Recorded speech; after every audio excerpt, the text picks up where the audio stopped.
नमस्कार, आप देख रहे हैं लोकमत। मैं हूं उपेंद्र कुमार।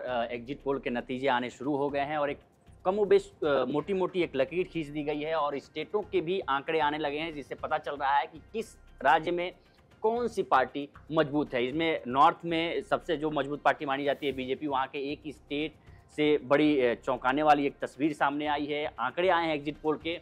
बिहार है, बिहार चूँकि जहाँ से कहा जाता है कि परिवर्तन की लहर होती है, वहाँ क्या एग्जिट पोल के नतीजे आए हैं, हम अपने साथी विकास से जानेंगे कि क्या वहाँ कैसी तस्वीर देखिए, सामने आ आपने रही जो है। अपने इंट्रो में कहा ना चौंकाने वाले आंकड़े, तो ये ओपन एंडेड आपने बात कही है, इसको मैं थोड़ा क्लियर कर देता हूँ। जो आंकड़े आए हैं वो इस लिहाज से चौंकाने वाले हैं कि इस बार तेजस्वी यादव और राहुल गांधी ने मैराथन रैलियां की बिहार में, गठबंधन हुआ, महागठबंधन हुआ और ये मिलकर के चुनाव लड़े। उसके बाद भी जो एग्जिट पोल के नतीजे आ रहे हैं वो महागठबंधन के लिए बहुत अच्छे नहीं है। आप ये मान सकते हैं कि आरजेडी को थोड़ा बहुत फायदा होगा, लेकिन सबसे ज्यादा नुकसान नीतीश कुमार को होता हुआ दिख रहा है। भारतीय जनता पार्टी अपनी जगह पे कायम है। तो जो तीन बड़ी एजेंसियां हैं जिनके डाटा है हमारे पास, वो एक एक करके देख लेते हैं उपेंद्र।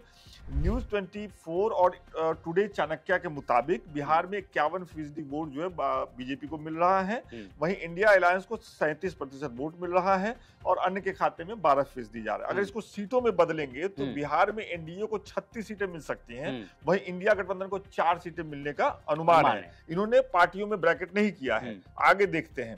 अगर आप मैट्रिज और रिपब्लिक भारत का अगर देखेंगे तो उनका कहना यह कि एनडीए को 32 से 37 सीटें मिल सकती हैं, वहीं इंडिया गठबंधन को 2 से 7 सीटें मिल सकती हैं, जबकि अन्य को भी 1 सीट मिलने का अनुमान है। वहीं इंडिया टुडे एक्सेस माई इंडिया का पोल अगर आप देखें तो 29 में से 33 सीटें मिल सकती हैं एनडीए को। इंडिया अलायंस को 9 से 11 सीटें मिल सकती हैं और अगर आप इंडिया टुडे माई एक्सेस का जो पोल है उसके मुताबिक देखें तो एनडीए को 48% मतदाताओं का मतलब वोट मिल रहा है, वहीं 42% जो है इंडिया अलायंस को मिल रहा है। तो ये कुल मिलाकर के हैं 10-12 सीटें घट सकती हैं इसमें, जैसा बताया जा रहा है। अगर पिछले बार का बात करें, इस बार जो है नहीं, इस बार की अगर बात करें तो बीजेपी यहाँ 17 सीटों पे चुनाव लड़ रही है, जदयू 16 सीटों पे चुनाव लड़ रही है और चिराग पासवान की लोजपा जो है रामविलास, उसको 5 सीटें मिली थी। उपेंद्र कुशवाहा के राष्ट्रीय लोक मोर्चा जीतन राम मांझी की एक सीटें उनको मिली थी। तो ये कुल मिलाकर की स्थिति है। पिछली बार 2019 में 40 सीटें हैं बिहार में से, उसमें से 39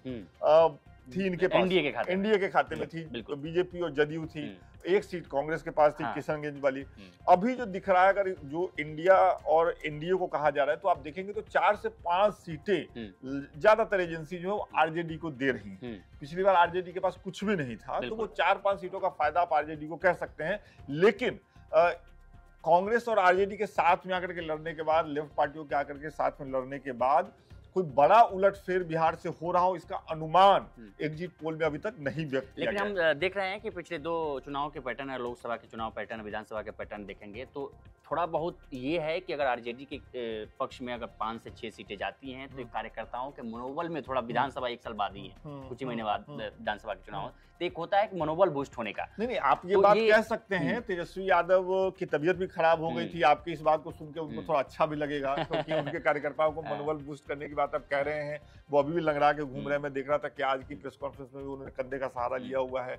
उन्होंने कहा था कि मैं अकेला आदमी हूं, मैंने हेलीकॉप्टर को ट्रैक्टर बना दिया है। आप जो बात कह रहे हैं वो ठीक है, आरजेडी के लिए अच्छी बात हो सकती है, लेकिन मैं इसको थोड़ा अलग तरीके से सोचता हूं। मैं सोचता हूं कि एक लड़ाई आपने लड़ी, आप मिल करके लड़े, आप लड़े तो थे बड़ी जीत के लिए, वो जीत आपको नहीं मिली है।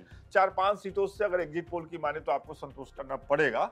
हाँ, अगले साल विधानसभा चुनाव है, उसको लेकर के आप बिल्कुल सही कह रहे हैं कि उसमें फिर आरजेडी की स्थिति बिल्कुल अलग दिखेगी। अब कुछ पिछले कुछ मतलब चुनावों से जो चुनाव हो रहे हैं उपेंद्र, उसमें लोकसभा चुनाव से आप विधानसभा चुनाव का अंदाजा नहीं लगा सकते, और विधानसभा चुनाव से आप लोकसभा चुनाव का अंदाजा नहीं लगा सकते। तो कुल मिलाकर के अभी जो कुछ एजेंसियों ने जो बिहार को लेकर के कहा, उसमें यही संकेत मिल रहे हैं।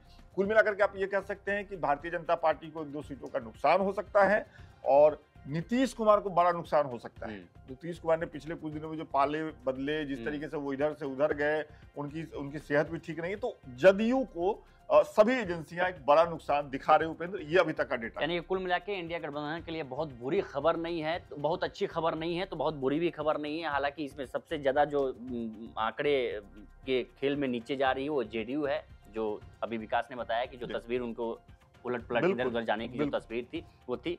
हम एग्जिट पोल के सभी आंकड़े दिखा रहे हैं, देश भर से अलग अलग स्टेटों के हम दिखा रहे हैं आपको, हर जगह से इकट्ठा करके एक जगह एक प्लेटफॉर्म पर लोकमत हिंदी आपको एग्जिट पोल के नतीजे दे रहा है। आप देखते रहिए लोकमत हिंदी। नमस्कार।